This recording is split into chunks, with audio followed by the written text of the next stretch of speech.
There is a moment I need to tell you about. I was in the middle of something ordinary. I do not even remember exactly what it was, and I heard myself say something, the tone of it. The sharpness of it, the way I said it without flinching, and I went completely still inside because it did not sound like me, or maybe it did. Maybe that was exactly the problem. Because it sounded like someone I grew up with, someone whose voice I had spent years trying not to carry, and there I was, carrying it. I had become who I swore I would never be, not all at once. Not dramatically, quietly, gradually, in the small moments nobody sees, in the way I responded to failure, mine and other people's, in the way I needed things to be perfect before I could breathe. In the way I pushed through pain instead of sitting with it.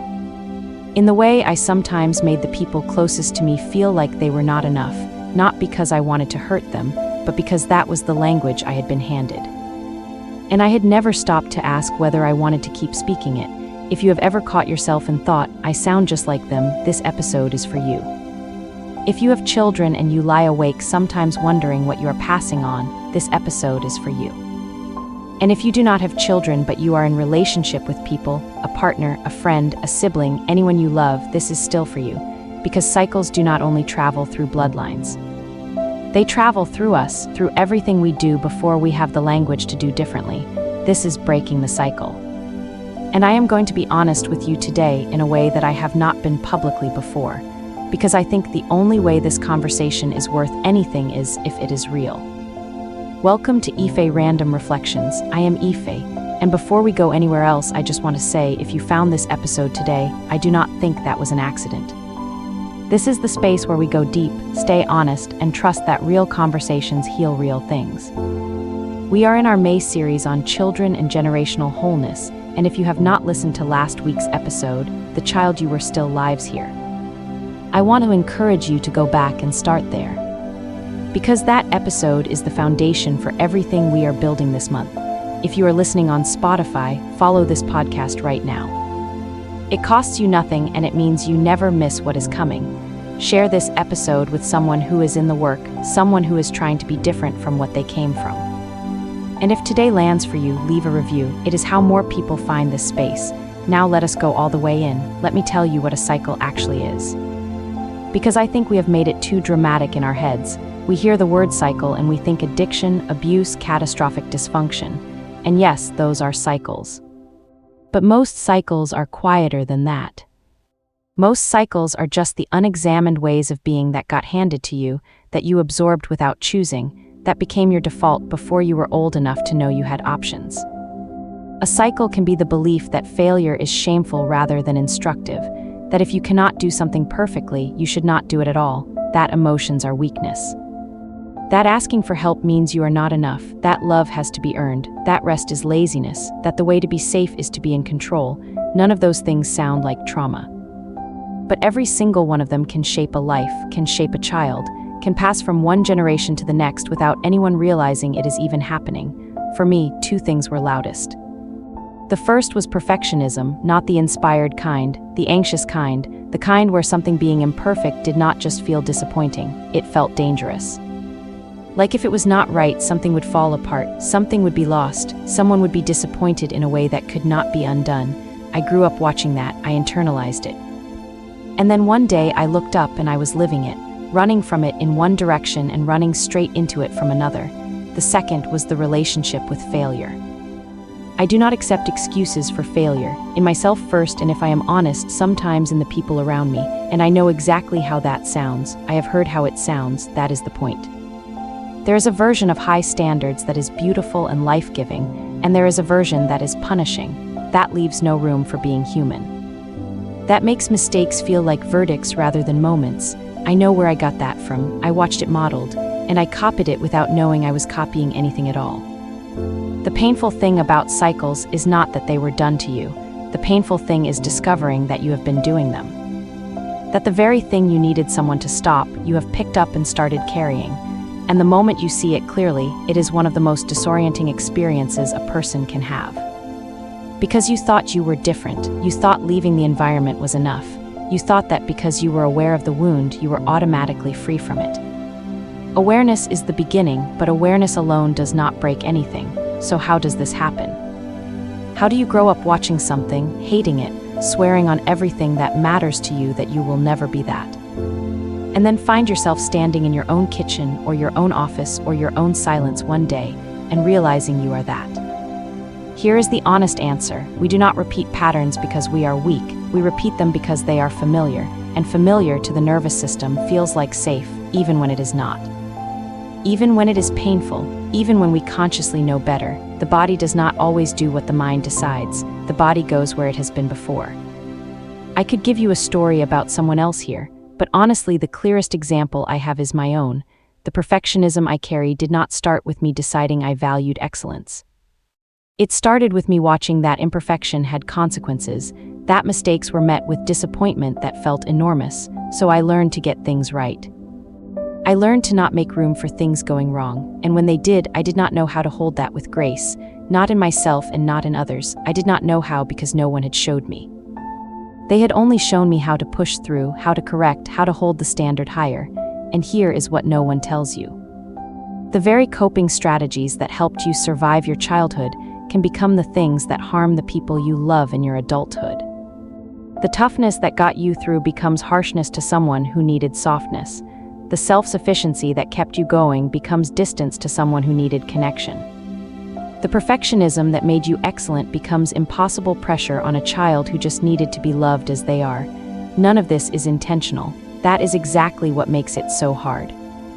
I want to tell you about the moment something shifted for me, because I think this part matters as much as anything else in this conversation. It was not a dramatic moment. It did not happen in a therapy session, although therapy has been part of my journey. It happened in an ordinary conversation, and something someone said made me go still, not the words themselves. The feeling underneath the words, the familiar feeling of something closing down inside me in response to something not being perfect. And I remember sitting with it, and instead of moving past it the way I usually did, I just looked at it. I let myself look at it fully, and I named it. I said, this is the perfectionism. This is the thing I grew up with. This is not a standard I chose. This is a survival strategy I inherited. And something about naming it out loud, even just to myself, was like turning a light on in a room that had always been dark. The thing did not disappear, but I could see it now. And once you can see something, it does not have the same power over you. Naming is not the end of the work, but it is genuinely the beginning. Because before you can change a pattern, you have to be able to see it, not as a character flaw, not as evidence that you are broken or bad, but as information. As the record of something you were handed, and the question you can now ask is, do I want to keep this? Do I want to pass this on? Or is this where it ends? I have been working on it. Some days are better than others. There are still moments when the old way comes out before the new way has a chance to, and when that happens, I do not spiral into shame anymore. I notice it. I name it, I repair what I can, and I keep going, because the goal is not perfection in the healing. The goal is direction. Am I moving towards something different, or am I standing still? That is the only question that matters. So what does it actually look like to break a cycle? Because I think we have romanticized it. We imagine a clean before and after. The broken family behind us, the whole family ahead of us, and a clear line in between. But that is not how it works. Breaking a cycle is not a moment, it is a practice. It is 1,000 small choices, many of which you will not even realize you are making until afterward. The first thing it looks like is getting honest about what you're carrying. Not performing honesty, not using therapeutic language to describe something you have not actually felt. Real honesty, the kind that makes you uncomfortable. The kind that came up for me when I sat with this series and felt tears I was not expecting, because something that I had covered was finally being uncovered. That discomfort is not a sign to stop. It is a sign you are getting somewhere real. The second thing it looks like is repairing in real time. This is the one nobody talks about enough. You are going to slip. You are going to say something in the old voice. You are going to respond in the old way. And the question is not whether it happens. It is what you do next. Do you carry on as if it did not happen? Or do you go back? Do you say to your child or your partner or whoever received the impact of that old pattern, that was not okay, I am sorry, let me try again. That act of repair is incredibly powerful. It models something most of us never received. It shows the people we love that love includes accountability, that adults can be wrong, that relationships can be repaired. Those are things a child can carry into their whole life. The third thing it looks like is building new language, literally. Finding words for emotions that were never named in your home. learning to say I was hurt instead of going quiet, learning to say I need a moment instead of exploding. Learning to say that did not feel good to me instead of swallowing it and letting it come out sideways later. New language does not come automatically, you have to practice it. You have to reach for it even when the old responses feel faster and easier. The fourth thing, and this is the one I hold most personally, is letting the people in your life see you in process. Not performing strength, not pretending you have it all together.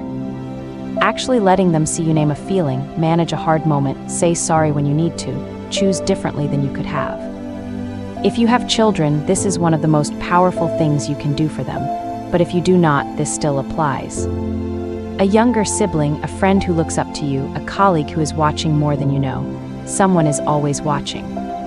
And what they see you do with your hard moments becomes permission for them to do the same. Because when someone watches you be human and still be good, they learn that feelings are survivable.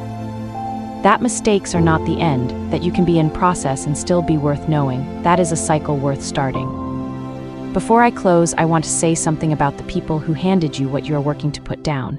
This is not about blame. I want to say that clearly and genuinely. The people who shaped your patterns were almost certainly shaped by their own. They were carrying things that were handed to them before they had any choice about it either. That does not excuse harm. But it does explain it, and there is a difference between excusing and understanding. Understanding makes room for your own healing without requiring you to stay in something that is hurting you.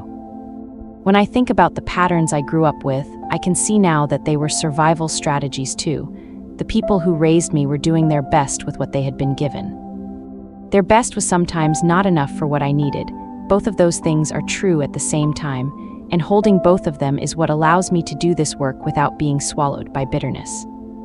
Grace is not pretending nothing happened. Grace is choosing not to let what happened determine what happens next, for you, for the children in your life and the ones who will come after them.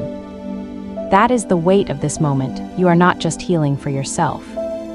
Every honest look, every repaired relationship, every moment you choose differently is a gift to a generation that has not been born yet. That is not a small thing.